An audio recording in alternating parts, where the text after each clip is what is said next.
नमस्कार साथियों, स्वागत है आपका मेरे YouTube चैनल पर।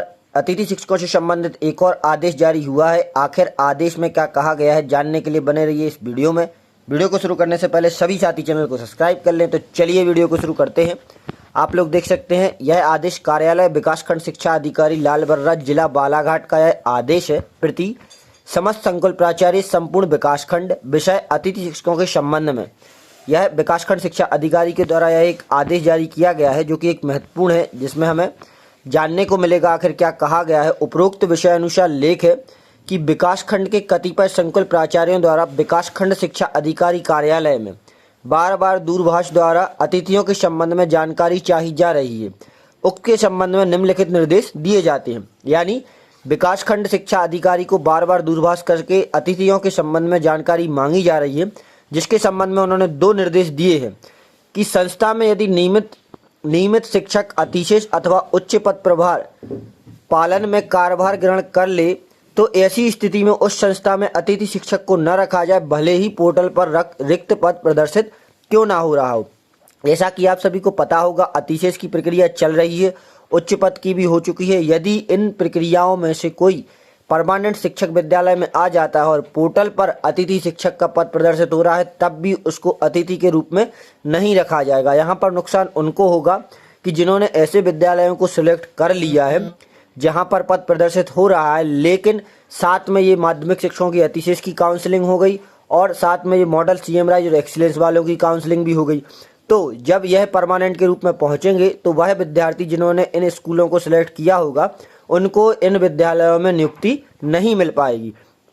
आगे इसमें कहा गया है, यदि किसी संस्था में पूर्व से अतिथि शिक्षक कार्यरत है और वहां पर उस विषय का नियमित शिक्षक कार्यभार ग्रहण कर लेता है, तो नियम अनुसार अतिथि शिक्षक को हटा दिया जाए, भले ही पोर्टल पर रिक्त पद क्यों न प्रदर्शित हो रहा हो। लेकिन यदि नियमित शिक्षक आ जाता है तो उसको वहां से हटा दिया जाए।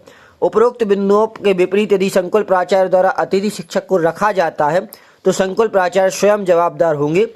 इसमें नोट लिखा गया है कि सभी संकुल प्राचार्य स्वीकृत पद से अधिक अतिथि ना रखें। यहाँ पर सीधा अर्थ यह निकलता है कि अतिथि शिक्षकों की जो नवीन काउंसलिंग चल रही है, उनमें छात्रों ने ऐसे विद्यालयों को चयन किया हुआ है जैसे मॉडल, CM राइज, एक्सीलेंस या अन्य विद्यालयों का जिन्होंने चयन किया हुआ है।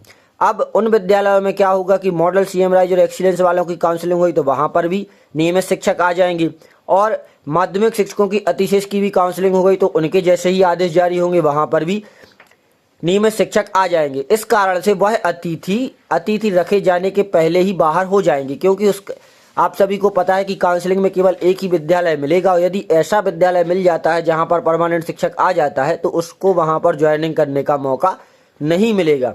ऑनलाइन में छात्रों का नुकसान हो रहा है। ऑफलाइन में क्या होता था कि सभी स्कूलों में हम फॉर्म देते थे जाकर, और जिस स्कूल में यदि पद नहीं होता था तो वहां पर हमें नहीं भी रखा जाए तो अन्य स्कूलों में हमें मेरिट के आधार पर स्कूल मिलने की संभावना रहती थी।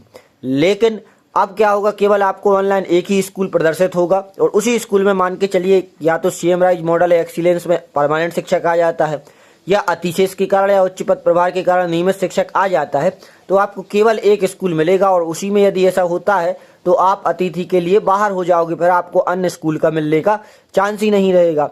आशा करता हूं आपको जानकारी पसंद आई होगी और वीडियो अच्छी लगी होगी। वीडियो अच्छी लगी हो तो वीडियो को लाइक करें, चैनल को सब्सक्राइब करें तथा सभी साथियों के साथ शेयर करें। धन्यवाद।